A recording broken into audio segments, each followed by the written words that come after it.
ഈ ഡിജിറ്റൽ യുഗം നവകേരളത്തിന് ധാരാളം ദുരന്തങ്ങൾ സമ്മാനിച്ചിട്ടുണ്ട്. അതിൽ ഏറ്റവും അപായശേഷിയുള്ള ദുരന്തങ്ങളിൽ ഒരുവനാണ് ആ നായർക്കുണ്ടായവൻ. ജനിച്ചിട്ടിപ്പോ സൂക്ഷം 60 കൊല്ലമായി. അയാളെ ജനിപ്പിച്ച നായർ കണ്ടമാനം അളവിൽ ദീർഘദർശനമുള്ളവനായിരുന്നു കേട്ടോ. 2 കാര്യങ്ങളാണ് പോങ്ങന്റെ ആ വാദത്തെ ശരിവെക്കുന്നത്. 1, മകന് ഓടക്കുഴൽ എന്ന് പേരിട്ടു. 2, മകൻ ഡിജിറ്റൽ കാല ദുരന്തമാകും മുന്നേ സ്വന്തം ജീവിതത്തെ പരലോകത്തേക്ക് ആ മനുഷ്യൻ പറിച്ചു നട്ടു. ഇത് രണ്ടും ആ നായരുടെ ദീർഘദർശനത്തിന്റെ സൂക്ഷ്മതയെയാണ് കാണിക്കുന്നത്. അല്ലെങ്കിൽ തീർച്ചയായിട്ടും പോകൻ അങ്ങനെയാണ് കരുതുന്നത്. നാട്ടിലെ മതമൗലികവാദികളായിട്ടുള്ള സുടുക്കളെ ഒന്നടങ്കം ഏകസുഷിരവാദനത്തിലൂടെ മൂർച്ച കൊള്ളിച്ച് തന്റെ മകൻ ഭാവിയിൽ അവരുടെ കണ്ണിലുണ്ണിയാവുമെന്ന് ദീർഘദർശനം നടത്താൻ ആ പിതാവിന് കഴിഞ്ഞു. അതുകൊണ്ടാണ് ഓടക്കുഴൽ എന്ന് പേര് നൽകി മകന്റെ സ്വഭാവത്തിന് വളരെ അനുയോജ്യമായിട്ടുള്ള നാമരൂപം സമ്മാനിക്കാൻ തീർച്ചയായും ആ നായർക്ക് കഴിഞ്ഞത്, അല്ലെ? എന്ന് മാത്രവുമല്ല, യമരാജന്റെ പോത്തിനെ എരുമബുദ്ധിയോടുകൂടി സ്വാധീനിച്ചുകൊണ്ട് കാലന്റെ ശ്രദ്ധ കവർന്ന നായർ വളരെ തന്ത്രപൂർവ്വം പരലോകവാസത്തിന് അനുമതി വാങ്ങി സ്വന്തം മാനം രക്ഷിച്ചെടുക്കുകയും ചെയ്തു. പച്ച ജീവനോടെ ഈ ഹരിത കേരളത്തിൽ ഇപ്പോഴും ജീവിച്ചിരുന്നുവെങ്കിൽ സ്വബോധമുള്ള മലയാളികൾ തന്റെ മകന് നൽകുന്ന തന്തയ്ക്കു വിളി സ്വീകരിച്ചുകൊണ്ട് ആ മനുഷ്യൻ തുമ്മി തുമ്മി ഒരുമാതിരി തുമ്മാരുകുടിയനെ പോലെ തരം കെട്ടുപോയേനെ, അല്ലെ? അതാ പറഞ്ഞത് ആ നായർ നല്ല ദീർഘദർശനമുള്ളവനായിരുന്നു എന്ന്. ഓടക്കുഴലിന്റെ ഏകസുഷിര വാദനാസക്തി മൂർച്ഛിക്കും മുന്നേ പരലോകം പിടിക്കാനുള്ള വിരുദ് ആ വേന്ദ്രൻ നായർ കാണിച്ചു കളഞ്ഞു.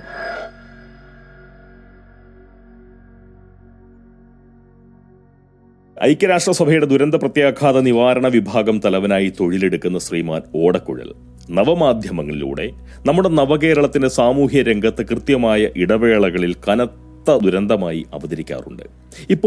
ഇപ്പോഴും ആ നിലയിൽ അയാൾ ഫേസ്ബുക്കിൽ പ്രത്യക്ഷപ്പെട്ടിരിക്കുന്നു. സ്വന്തം സ്വാർത്ഥ ലാഭത്തിനായി കമ്മികളുടെയും സുഡാപ്പികളുടെയും സംഘടിത ശേഷിയെ അതിസമർത്ഥമായി വസൂലാക്കുന്ന ഈ സ്വാർത്ഥ ജന്മം എത്ര കൗശലത്തോടെയാണ് കളം പിടിക്കുന്നതെന്ന് മനസ്സിലാക്കാൻ സഹായിക്കുന്നതാണ് ആ ഓടക്കുഴലിന്റെ പുതിയ ഫേസ്ബുക്ക് പോസ്റ്റ്. അയാളുടെ കുറിപ്പ് പോകണമെന്ന് വായിക്കാം. കണ്ടു നിൽക്കാൻ പറ്റിയില്ലെങ്കിൽ കണ്ടു നിൽക്കാതിരുന്നാൽ പോരെ? അത് പറ്റില്ല. ശൂശു എന്ന് വിളിച്ചാൽ ആരാണെങ്കിൽ നോക്കിപ്പോകില്ലേ?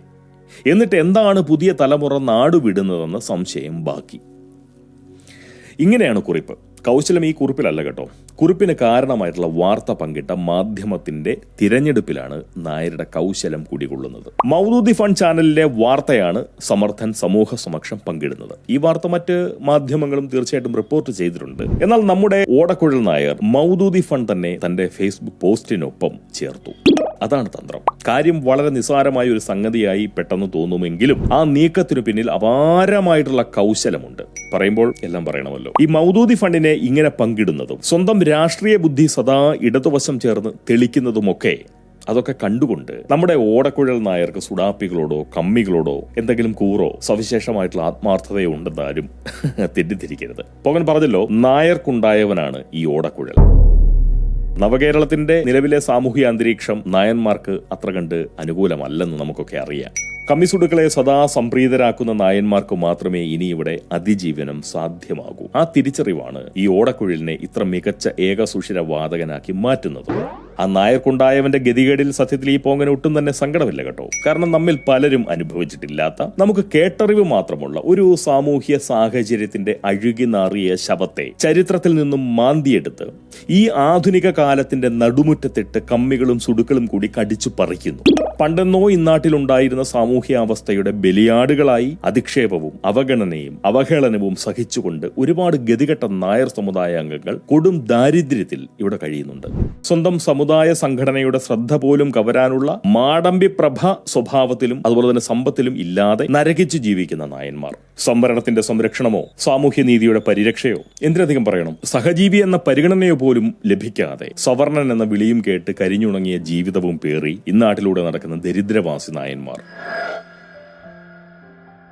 ഉള്ളത് പറഞ്ഞാൽ ഓടക്കുഴലിനെ പോലെയുള്ള കൗശലക്കാരായിട്ടുള്ള നായന്മാരാണ് യഥാർത്ഥ സാമൂഹ്യദ്രോഹികൾ. സമൂഹത്തിന്റെ അവഗണനയും അവഹേളനവും അനുഭവിക്കാനുള്ള എല്ലാ അർഹതയും അവർക്കുണ്ട്. എന്നാൽ സകല പരിഗണനയ്ക്കും ഇരപ്പെട്ടുകൊണ്ട് ആദരവും അർത്ഥവും സ്ഥാനമാനങ്ങളും പറ്റിക്കൊണ്ട് അവർ ഈ സമൂഹത്തിൽ സകലരെയും കബളിപ്പിച്ചുകൊണ്ട് സസുഖം വാഴുകയാണ്. കഷ്ടം.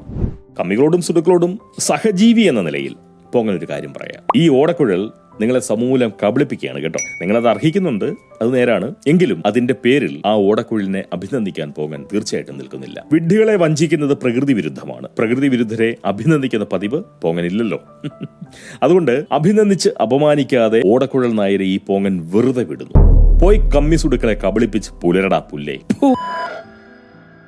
നമ്മുടെ ഈ കോഴിക്കോടുള്ള കോന്നാട് ബീച്ചിൽ മഹിളാ മോർച്ചയുടെ പ്രവർത്തകർ കഴിഞ്ഞ ദിവസം ചൂലുമായി ഇറങ്ങി. ആം ആദ്മിയുടെ ചിഹ്നമാമഹിളകൾ കൈക്കലാക്കിയത് ബീച്ച് വൃത്തിയാക്കലിന്റെ ഭാഗമായിട്ടല്ല, അത് സദാചാര ഗുണ്ടായിസം നടപ്പിലാക്കാനാണെന്നാണ് മാധ്യമങ്ങൾ പറയുന്നത്. മലയാള മാധ്യമങ്ങൾ പറയുന്നത് പോങ്ങൻ അതേപടി അത്രയ്ക്കങ്ങ് വിശ്വസിക്കാറില്ല. എങ്കിലും അവിടെ പെണ്ണുങ്ങൾ ചൂലുമായി ഇറങ്ങിയെന്നത് വളരെ നേരാണ്. സൊള്ളാനും തൊട്ടുരുമി കുളിരാനും കുടമറവിൽ ഉമ്മസമർപ്പണം നടത്താനും തിരയെണ്ണൽ എന്ന നാട്യത്തിൽ തിരക്കിട്ട് ആവും വിധമൊന്ന് രതിക്കാനുമൊക്കെ വന്ന കമിതാക്കളെ അല്ലെങ്കിൽ കമ്മിതാക്കളെ ചൂലേന്തിയ പെണ്ണുങ്ങൾ തുരത്തിയെന്നതും സത്യമാണ്. എന്നാൽ സദാചാര പോലീസിംഗിൽ രാഷ്ട്രീയമുണ്ടോ അതോ സഹജമായിട്ടുള്ള സദാചാര സംരക്ഷണ ത്വരയുടെ കുത്തൽ മാത്രമേ ഉള്ളോ എന്ന കാര്യം പോകാൻ അറിയില്ല.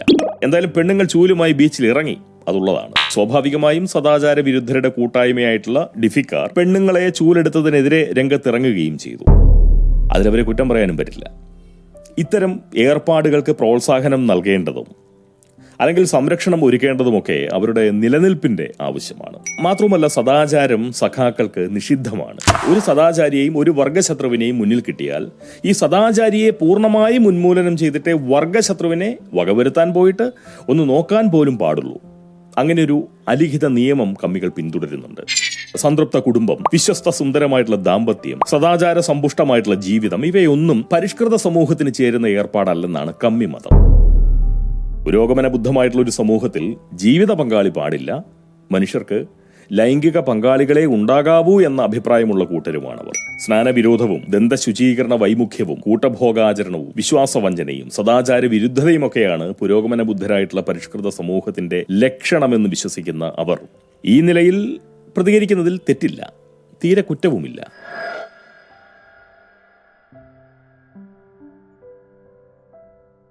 സഹജീവിയെ സദാചാരം പഠിപ്പിക്കാനുള്ള അവകാശം വ്യക്തികൾക്കോ അല്ലെങ്കിൽ രാഷ്ട്രീയ സംഘടനകൾക്കോ ഒന്നുമില്ല. പൊതുസ്ഥലത്ത് ലൈംഗിക താല്പര്യത്തോടു കൂടിയുള്ള പെരുമാറ്റങ്ങൾ പരസ്യമായി നടത്തുന്നത് തീർച്ചയായിട്ടും എതിർക്കപ്പെടേണ്ട സംഗതിയാണ്. ഈ ലൈംഗികത എന്ന് പറയുന്നത് വ്യക്തികൾക്കിടയിൽ ഒതുങ്ങേണ്ട ഒരു ഏർപ്പാടാണ്. അല്ലെങ്കിൽ കാഴ്ചക്കാരുടെ അല്ലെങ്കിൽ പ്രേക്ഷകരുടെ സാന്നിധ്യ സഹകരണം ആവശ്യമില്ലാത്ത ഒരു കലാരൂപമാണ് ലൈംഗികത എന്ന് പറയുന്നത്. അപ്പോൾ അത് പൊതുസ്ഥലത്ത് നിർവഹിക്കുന്നത് പരിഷ്കൃത ബുദ്ധിയുടെ ലക്ഷണമല്ല, മറിച്ച് അത് വൈകൃത വാസനയുടെ പ്രകടനമാണ്. അത്തരം വകതിരിവുകേട് കാണിക്കുന്നവരെ കൈകാര്യം ചെയ്യുക എന്ന് പറഞ്ഞു കഴിഞ്ഞാൽ ദേഹോപദ്രവം ഏൽപ്പിക്കുക എന്നുള്ള അർത്ഥത്തിലല്ല പറഞ്ഞത്. ആ പ്രവൃത്തിയോട് ഉള്ള പ്രതികരണം നടത്താൻ തീർച്ചയായിട്ടും ഒരു ആൾക്കൂട്ടത്തിനോ അല്ലെങ്കിൽ ഒരു കൂട്ടം ആളുകൾക്കോ അധികാരമില്ല. നമ്മുടെ പോലീസ് സേനയുടെ സഹായം ആവശ്യമെങ്കിൽ തേടുക മാത്രമാണ് നാട്ടുകാർക്ക് ചെയ്യാൻ പറ്റുന്നൊരു കാര്യം. ഉപദേശമോ ചികിത്സയോ ശിക്ഷയോ എന്താണ് ഈ വൈകൃത ബുദ്ധിക്ക് വേണ്ട മരുന്നെന്ന് തീർച്ചയായിട്ടും അതിന് യോഗ്യരായിട്ടുള്ള ആളുകൾ തീരുമാനിക്കട്ടെ. ഒരു കാര്യം ഉറപ്പാണ്, പ്രായപൂർത്തിയാവാത്ത പെൺകുട്ടികൾ നമ്മുടെ നാട്ടിൽ തീർച്ചയായിട്ടും ചൂഷണം ചെയ്യപ്പെടുന്നുണ്ട്. ആൺകുട്ടികളും ലൈംഗിക ദാഹികൾക്ക് ഭോഗവസ്തുവായും ലഹരി മാഫിയയ്ക്ക് ഉപഭോഗിയായും നമ്മുടെ കുട്ടികൾ ദുരുപയോഗിക്കപ്പെടുന്നുണ്ട്. അതൊരു യാഥാർത്ഥ്യമാണ്.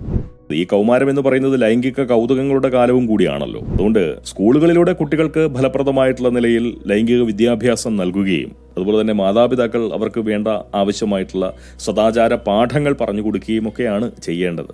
സംസ്കാരവും സദാചാരവും എന്നൊക്കെ പറയുന്നത് വളരെ വ്യക്തിഗതമായിട്ടുള്ളൊരു കാര്യമാണ്, സമൂഹത്തിൽ വളരെ അത്യാവശ്യവും വേണ്ട കാര്യമാണ്. പക്ഷേ എന്ന് കരുതിക്കൊണ്ട് അത് രാഷ്ട്രീയ പാർട്ടികൾ ഈ നിലയിൽ ചൂലെടുത്തുകൊണ്ട് നമ്മുടെ ഈ നാട് വൃത്തിയാക്കാമെന്ന് വിചാരിക്കുന്നുണ്ടെങ്കിൽ തീർച്ചയായിട്ടും അത് നല്ല രീതിയുമല്ല, അങ്ങനെ ചെയ്യാനും പാടില്ല. അതോടൊപ്പം തന്നെ പറയണം, പ്രായപൂർത്തിയാവാത്ത ആൺകുട്ടികളും പെൺകുട്ടികളും ഒക്കെ തന്നെ സംരക്ഷിക്കപ്പെടേണ്ടവരാണ്.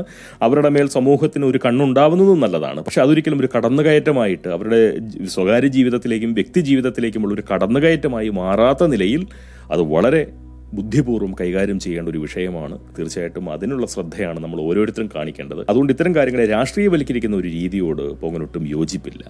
പക്ഷേ നമ്മളുടെ കുട്ടികളെ സംരക്ഷിച്ച് നിർത്തുകയും മറ്റുള്ള കുട്ടികളൊക്കെ പിഴച്ചും നശിച്ചും പോകുന്നതിൽ കുഴപ്പമില്ല എന്ന് പറയുന്ന ഒരു ആസ്വാദന ബുദ്ധി അവരോട് കാണിക്കുകയും ചെയ്യുന്നു എന്നുള്ളതാണ് ഭയങ്കര ഉപദ്രവം. ഈ ദുരന്തൻ നായരൊക്കെ അങ്ങനെയാണ് ചെയ്യുന്നത്. സ്വന്തം മക്കളും അവരുടെ കാര്യങ്ങളൊക്കെ വളരെ ഭംഗിയായിട്ട് അദ്ദേഹം സൂക്ഷിക്കുന്നുണ്ടാവും. എന്നിട്ട് നാട്ടുകാരുടെ മക്കളൊക്കെ ഇങ്ങനെയൊക്കെ ആയിക്കോട്ടെ, അവരെ ശൂശു വിളിക്കരുത്, അവരെ ഉപദ്രവിക്കരുത് എന്ന് പറയുന്നത് അത് ശരിയാണ്, അയാൾ പറയുന്നത് ശരിയാണ്. പക്ഷേ അയാളുടെ മനസ്സ് നല്ലതല്ല, അതാണ് അതിൻ്റെ കുഴപ്പം. അയാളുടെ രീതി നല്ലതല്ല. അതാണ് പോകേണ്ട ഒരു അഭിപ്രായം.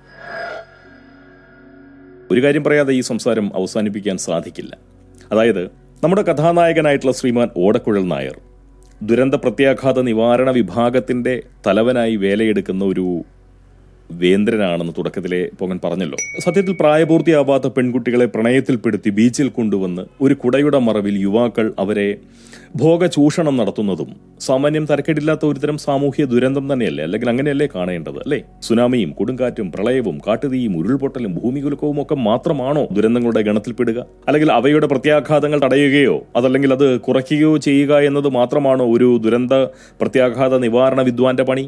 ഒരു കുടയുടെ മറവിൽ നമ്മുടെ നാട്ടിലെ പ്രായപൂർത്തിയാവാത്ത പെൺകുട്ടികളുടെ ജീവിതത്തിൽ രാസരസലഹരിയിൽ മുങ്ങിയ യുവാക്കൾ നടത്തുന്ന ദുരന്ത നിർമ്മിതി തടയാൻ, കുറഞ്ഞപക്ഷം അതിന്റെ പ്രത്യാഘാതം കുറയ്ക്കാനെങ്കിലും കഴിയുന്ന എന്തെങ്കിലും ഒരു പദ്ധതി തന്റെ പക്കലുണ്ടോ ദുരന്തൻ നായരെ? ഉണ്ടേൽ താണത് പോസ്റ്റ്. അതിന് കഴിയുന്നില്ലെങ്കിൽ ഫേസ്ബുക്കിൽ ഇങ്ങനെ വളിപ്പടിക്കാതെ ആ നേരം കൊണ്ട് ഏകസുഷിര വാദനം നടത്തിയ 10 സുടുക്കൾക്ക് മൂർച്ച പകരന്റെ ഓടക്കുഴലേ, മൂർച്ച പകര്. ഒരു കാര്യം കൂടി പറഞ്ഞ് ഞാനിതങ്ങ് അവസാനിപ്പിക്കാം. തന്റെ പോസ്റ്റിൽ ഒന്നാന്തരം ഒരു ഊളത്തരം താൻ പറഞ്ഞതായി പോങ്ങൻ കണ്ടു കേട്ടോ. നമ്മുടെ നാട്ടിലെ പുതിയ തലമുറ ഇന്നലെ വരെ ഈ നാട് വിട്ടത് ഇപ്പോൾ കോഴിക്കോട് കടപ്പുറത്ത് മഹിളാ മോർച്ച നടത്തിയ ചൂലെടുപ്പ് വരുംകാല പ്രാബല്യത്തോടെ അവർ കണ്ടതുകൊണ്ടാണോ ഓടക്കുഴലെ? അതോ അവരിനി ശൂശു എന്ന് വിളിച്ച് ശല്യം ചെയ്യുമെന്നതുകൊണ്ട് നാളെ ഈ നാട് വിടാൻ നമ്മുടെ യുവത തീരുമാനിക്കുമെന്നാണോ താൻ പറഞ്ഞതിൽ നിന്നും മനസ്സിലാക്കേണ്ടത്? എന്തോ മടഹേത്തരമാടോ താൻ പറയുന്നത്? ഇന്നാട്ടിലെ യുവാക്കൾ ഈ നാട് വിടുന്നത് ആരുടെയും ശല്യമില്ലാതെ അന്യനാട്ടിൽ പോയി കുടമറവിൽ പെൺകുട്ടികളുടെ മാറുപിടി നടത്തി രസിക്കാനാണെന്നാണോ താൻ പറയുന്നത്?